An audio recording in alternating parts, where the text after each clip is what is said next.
Hello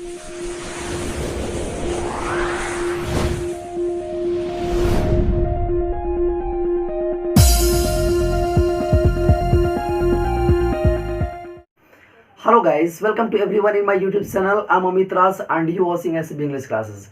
guys आज का जो क्लास मैं लेके आऊँ बहुत ही बढ़िया क्लास है, तो आप अपने बिना पलक को झपकाए आप बोर्ड पे देखेंगे। तो चलिए गाइस आज मैं आपको पढ़ाने वाला हूँ यूज ऑफ ऑन, अबव और ओवर का। गाइस मैं आपसे सब्सक्राइब लाइक करने को नहीं बोलूँगा, लेकिन एक रिक्वेस्ट जरूर करूँगा कि आप पूरे वीडियो को देखिए। अगर समझ में आएगा तो कीजिएगा, समझ में नहीं आएगा मत कीजिएगा। तो चलिए मैं अपने चैप्टर को आज स्टार्ट करता हूँ। गाइस यहाँ पे देखिए हमने लिखा है ऑन। क्या लिखा है गाइस? ऑन। तो देखिए यहाँ पे ऑन का भी अर्थ होता है पर या के ऊपर, और अबव का भी अर्थ होता है और ओवर का भी अर्थ होता है। तो चलिए मैं आपको सबसे पहले बता दूं कि गाइस यहाँ पे देखिए पर और के ऊपर ये दोनों बात जो होता है बिल्कुल बराबर होता है। जैसे अगर मैं बोलूं कि मैं छत पर हूं, इसका मतलब हुआ कि मैं छत के ऊपर हूं। मेरी बात समझ में आ रही है? मैंने बोला किताब टेबल पर है, किताब कहाँ है गाइस? तो टेबल पर, यानी टेबल के कहाँ है? ऊपर है। तो यहाँ पे क्लियर हो गया कि पर और के ऊपर में कोई अंतर नहीं होता है। तो गाइस यहाँ पे देखिए ऑन, अबव और ओवर तीनों का अर्थ होता है पर या के ऊपर। यहाँ ऑन का भी अर्थ होता है पर या के ऊपर, अबव का भी अर्थ होता है पर या के ऊपर, और ओवर का भी अर्थ होता है पर या के ऊपर। लेकिन सबसे बड़ा सवाल है गाइस कि आखिर तीनों में अंतर क्या है? आखिर हम कब यूज करेंगे ऑन का, कब यूज करेंगे अबव का और कब यूज करेंगे ओवर का? जैसे कि मैंने यहाँ पे लिखा है, मैं इस चीज को आपको समझा रहा हूँ, ठीक है? तो चलिए एक एक करके अब हम लोग कॉन्सेप्ट को समझते हैं। एक रिक्वेस्ट है, पूरे वीडियो को देखिए। आई होप कि आपको बहुत अच्छा लगेगा और पूरा क्लियर हो जाएगा। वीडियो छोड़कर जाइएगा नहीं, ठीक है? चाहे आप किसी भी क्लास की तैयारी कर रहे हो, इट डजंट द मैटर। आज मैं जो भी पढ़ाऊंगा आपको पूरा समझ में आएगा, ठीक है? तो चलिए एक एक चीज को हम लोग समझते हैं। देखिए सबसे पहले मैं आपको बता रहा हूँ कि ऑन का भी अर्थ होता है पर या के ऊपर, अबव का भी, ओवर का भी। लेकिन ऑन का प्रयोग कब करते हैं इस चीज को समझिएगा। देखिए ये मान लीजिए आपका ये नीचे का एक स्तर हो गया है, ठीक है? इसको लेकर चलिएगा। अब गाइस यहाँ पे आप देखिएगा थोड़ा ध्यान से, कह रहा है कि यदि ऊपर और नीचे दो वस्तु हो, यहाँ पे जो नहीं कि वस्तु ही होगा, ठीक है? यदि दो व्यक्ति या वस्तु एक दूसरे के ऊपर हो, एक दूसरे के ऊपर हो, तो वहां पे ऊपर के अर्थ में या पर के अर्थ में हम किसका प्रयोग करेंगे गाइस? तो वहां पे हम ऑन का प्रयोग करेंगे। जैसे मैं यहाँ पे मैं आपको समझा दूं, थोड़ा ध्यान से समझिएगा। मान लीजिए थोड़ा देर के लिए कि यहाँ पे देखिए ये हो गया आपका कॉपी हो गया, ठीक है? या किसको किताब मान लीजिए, और ये पेन हो गया। अगर हम बोलते हैं कि पेन किताब के ऊपर है, बात को समझिएगा। हमने बोला कि पेन किताब के ऊपर है, तो देखिए यहाँ पे पेन किताब के ऊपर तो है, लेकिन किस स्थिति में? सटे हुए स्थिति में है। मेरी बात समझ में आ रही है? तो यहाँ पे ऑन होगा। क्या होगा? ऑन। जब नीचे और ऊपर वाली वस्तु एक दूसरे के संपर्क में हो, यहाँ पे देखिएगा संपर्क में हो, ठीक है? तो यहाँ पे हम ऑन का प्रयोग करते हैं, ठीक है? लेकिन यहाँ पे हमने लिखा है अबव, तो अबव का प्रयोग कब करेंगे? जब देखिए एक दूसरे के ऊपर हो लेकिन संपर्क में न हो। अगर यहाँ पे कहा जाए, ठीक है, कि पेन किताब के ऊपर है, अब बताइएगा ये पेन जो है किताब से टच में है? नहीं है, संपर्क में नहीं है। तो यहाँ पे आप किसका प्रयोग कीजिएगा? अबव का प्रयोग कीजिएगा, ठीक है? जैसे आपके घर में सीलिंग फैन होता होगा, ठीक है? तो आप बोलते हैं ना कि पंखा मेरे सर के ऊपर है, तो क्या वो पंखा सर में सटा हुआ रहता है? सटा हुआ नहीं रहता। अगर सटा हुआ होगा तो आपके सर में एक भी बाल नहीं होगा, ठीक है? इसलिए वो थोड़ा डिस्टेंस में होता है। तो यहाँ पे देखेंगे हम लोग, ठीक है? और यही चीज अगर मान लीजिए कि और ऊपर हो जाए, लेकिन ऊपर वाली जो वस्तु है नीचे वाली वस्तु को कम से कम दो साइड से क्या कर रही हो? घेर रही हो, या तीन साइड से, चार साइड से, तो वहां पे हम ओवर का प्रयोग करेंगे। चलिए एक एक करके हम लोग समझते हैं चित्र के माध्यम से, ठीक है? देखिए गाइस यहाँ पे हमने क्या लिखा है कि यदि एक मान लीजिए कि एक ऊपर वाली वस्तु हो गई, ये नीचे वाली वस्तु हो गई, ठीक है? यहाँ पे 1 2 कर लीजिए। अब देखिए यदि दो व्यक्ति या वस्तु एक दूसरे के ऊपर हो, एक दूसरे के ऊपर हो, लेकिन दोनों सटे हुए स्थिति में हो, किस स्थिति में हो? सटे हुए स्थिति में हो, यानी कि दोनों एक दूसरे के क्या हो? तो संपर्क में हो, तो वहां पे हम किसका प्रयोग करेंगे? ऑन का प्रयोग करेंगे। जैसे कहना हो कि किताब टेबल पर है, तो किताब को जब आप टेबल पर रखिएगा तो दोनों सटे हुए स्थिति में होगा, इसलिए वहां ऑन द टेबल होगा। अगला हमारा यहाँ पे देखिए क्या है, मान लीजिए एक ये वस्तु हो गया और यहाँ पे ये दो हो गया। अब यहाँ पे कह रहा है कि यदि दो वस्तु, ठीक है, एक दूसरे के ऊपर हो, देखिए ऊपर ही है लेकिन संपर्क में ना हो, ठीक है? अब यहाँ पे कह रहा है कि यदि दो वस्तु एक दूसरे के ऊपर हो लेकिन संपर्क में न हो तो किसका प्रयोग करेंगे, तो वहां पे अबव का प्रयोग करेंगे। किसका प्रयोग, अबव का। दिमाग में अपने फिट कर लीजिए। और अगला यहाँ पे है कि ऊपर वाली जो वस्तु है, ध्यान से देखिएगा, ऊपर वाली वस्तु नीचे वाली वस्तु को, ठीक है, अगर पूरी तरह से ढक ले या दो साइड से ढक ले या तीन साइड से ढक ले, कम से कम दो साइड से अगर ढक रहा हो ऊपर वाला वस्तु नीचे वाले वस्तु को, तो वहां पर हम लोग ओवर का प्रयोग करेंगे। फिर से एक बार समझिए, यदि दो वस्तु जो है, दो व्यक्ति वस्तु एक दूसरे के संपर्क में हो, ऊपर हो और एक दूसरे के संपर्क में हो, एट दैट टाइम हमको ऑन का यूज करेंगे, ठीक है। अगला यहाँ पे कह रहा है कि दो वस्तु जो ऊपर नीचे हो लेकिन संपर्क में ना हो, ठीक है, ऊपर नीचे हो लेकिन संपर्क में न हो, तो वहां पे अबव का प्रयोग करेंगे। और ओवर का प्रयोग कब करेंगे, जब संपर्क में न हो लेकिन ऊपर वाली जो वस्तु है वो नीचे वाली वस्तु को कम से कम दो साइड से घेर रही हो, ठीक है। कितने साइड से, दो साइड से कम से कम, या तीन से भी हो सकते हैं, चार से भी हो सकता है।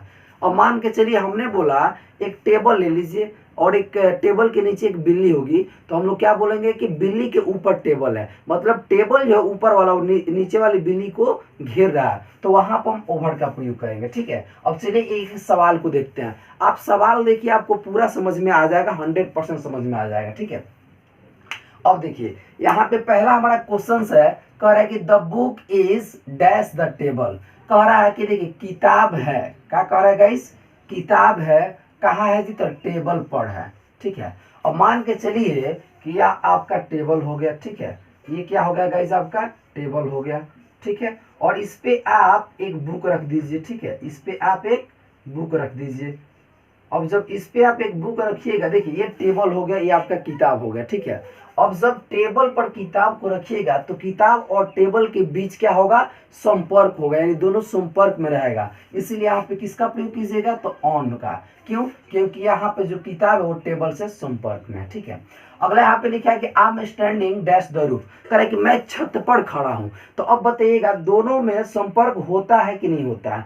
मैं छत पे खड़ा हूँ मतलब कि छत से मैं संपर्क में हूँ, ठीक है। तो यहाँ पे किसका प्रयोग करेंगे गाइस, ऑन द रूफ का प्रयोग करेंगे, ठीक है। अब एक क्वेश्चन आपके लिए मैंने यहाँ पे लिखा है, please spread the cloth dash the table. देखिए स्प्रेड का मतलब होता है फैलाना, कह रहा है कृपया इस कपड़े को टेबल पर फैला दो। तो यहाँ पे आप सोच रहे होंगे सर यहाँ भी ऑन का प्रयोग है, लेकिन नहीं, यहाँ पे 100% गलत हो जाएगा। मेरी बात को समझिए, यहाँ पर जो है correct, please spread the cloth dash the table, ठीक है। यहाँ पे जो कपड़ा होता है, जो टेबल क्लॉथ होता है, ठीक है, वह टेबल के संपर्क में होता है। लेकिन एक बात आपने नोटिस नहीं किया, जब हम लोग बोलते हैं कि किताब टेबल पर है, तो किताब छोटी चीज होती है और टेबल बड़ा चीज होता है, ठीक है। वह किताब पूरी तरह से टेबल को नहीं ढकता है, मेरी बात समझ में आ रही है। लेकिन यहाँ पे कह रहा है कि please spread the cloth the table. अब देखिए यहाँ पे कह रहा है कि टेबल पे कपड़े को फैला दो। तो आप लोग टेबल क्लॉथ देखे होंगे, वो जो टेबल क्लॉथ होता है वह टेबल को चारों तरफ से क्या कर लेता है, कवर कर लेता है, ढक लेता है। तो यहाँ पे आप ओवर का प्रयोग करो, किसका गाइस, तो ओवर का। अब यहाँ पे ऑन का प्रयोग नहीं होगा। यानी कि आप इसको आप नोट में लिख सकते हैं कि जब ऊपर वाली वस्तु जो है वो नीचे वाली वस्तु को पूर्ण रूप से ढक ले, तो वहां पे ऑन का प्रयोग ना करके हम ओवर का प्रयोग करते हैं। मेरी बात समझ में आ रही है। जब ऊपर वाली वस्तु नीचे वाली वस्तु को पूर्ण रूप से ढक ले, तो वहां पे ओवर का प्रयोग होगा, ठीक है। तो चलिए क्लियर हो गया। अगला हमारे लिखा है the fan is dash my head. अगला क्या कर रहा है गाइस, कि द फैन इज कर रहा है कि पंखा है, और पंखा का है माई हेड। बात को समझिएगा, कह रहा है पंखा मेरे सर के ऊपर है। अब यहाँ पे देखिए घरों में जब पंखा लगा रहता है तो हमारे सर से थोड़ा सा ऊपर रहता है, टच में तो होगा नहीं। अभी बताया कि टच में होगा तो बाल भी नहीं रहेगा एक भी। तो वहां पे देखेंगे कि हमारे सर और पंखा के बीच में क्या होता है, अलगाव होता है, यानी वो संपर्क में दोनों नहीं होते हैं। तो वहां पे हम किसका प्रयोग करेंगे गाइस, अबव का प्रयोग करेंगे, ठीक है। एक बात आप ध्यान से सुनिए, अगर आप मार्केट से कोई पंखा खरीद कर ला रहे हैं, ठीक है, सपोज कीजिए कि ये पंखा हो गया और उसको आप सर पे रखे हुए हैं, ठीक है ना जी, और आपके घर वाला कॉल किया, बोला कि पंखा ला रहे हो, तो हाँ मैं पंखा खरीद कर ला रहा हूँ। तो पंखा कहाँ रखे हो, तो सर के ऊपर। तो यहाँ पे आप खरीद के ला रहे हो और सट्टा हुआ है पंखा आपके सर में, तो वहां पे ऑन द हेड बोलोगे। लेकिन यहाँ पे ऐसे नहीं है। करेक्ट, द फैन इज, पंखा है कहाँ है जी, तो यहाँ पे सर के ऊपर यानी कि घर में लगा हुआ है, तो यहाँ पे आप अबव का प्रयोग करोगे, माने सिचुएशन को देखते हुए आप यूज करोगे, ठीक है। अगला लिखा है कि the aeroplane is flying dash cloud, ठीक है। क्या कह रहा है जी कि एरोप्लेन जो है वह उड़ रहा है, उड़ रही है कहाँ जी, तो बादल के ऊपर। अब थोड़ा सा आप समझिएगा, यहाँ दिखाई दे रहा है, मान के चलिए कि ये आपका हो गया बादल, ये हो गया आपका बादल महाराज हो गए, ठीक है। ये हो गया आपका बादल हो गया ना जी, ये आपका बादल हो गया। और मान के चलिए कि यहाँ पे ये आपका एरोप्लेन हो गया, ठीक है। ये आपका क्या हो गया गाइस, तो एरोप्लेन हो गया, ठीक है। अब यहाँ पे कह रहा है कि द एरोप्लेन इज फ्लाइंग, कह रहा है कि एरोप्लेन कहाँ उड़ रहा है जी, तो उड़ रहा है कहाँ उड़ रहा है, बादल के ऊपर। अब बताइएगा बादल के ऊपर उड़ रहा है तो सटे हुए स्थिति में थोड़ी है, सटे हुए स्थिति में तो है नहीं, ठीक है। या ऊपर वाली जब एरोप्लेन जब और नीचे वाली बादल को तो पूर्ण रूप से घेर नहीं रही है, चाहे 2-3 साइड से, तो यहाँ पे गाइस हम किसका प्रयोग करेंगे, तो अबव का प्रयोग करेंगे। किसका गाइस, तो अबव का, ठीक है। अगला हमारा सेंटेंस है रामू वाज लेइंग, ठीक है। रामू वाज लेइंग, देखिए यहाँ पे लाई जो होता है LIE, लाई का मतलब होता है लेटना, ठीक है। जब इसको हम V4 में चेंज करते हैं तो आई और ई होता वाई में बदल के और ING फिर हम लोग जोड़ देते हैं, उसमें बदल करके उसमें ING जोड़ते हैं। तो करें रामू वाज लाइंग, करें रामू लेटा था, ठीक है। Dash the feet of Sonu, देखिए आप फुट का मतलब होता है पैर, बट यहाँ पे फीट जो है वो फुट का प्लूरल फॉर्म है, ठीक है।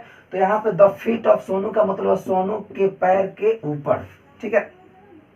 हाँ, यहाँ पे लिखा है रामू वाज लेइंग, करा रामू लेटा था, कहाँ लेटा था जी, तो सोनू के पैर के ऊपर। मान लीजिए कि सोनू का पैर हो गया और ये रामू हो गया, ठीक है। तो ऊपर वह लेटा हुआ था, ठीक है। अब यहाँ पे मैंने क्या बताया था, ध्यान से सुनिएगा। अब यहाँ पे मैंने बोला कि ऊपर वाली जो चीज है, ठीक है, ऊपर वाली जो चीज है वह नीचे वाली को कवर कर ले।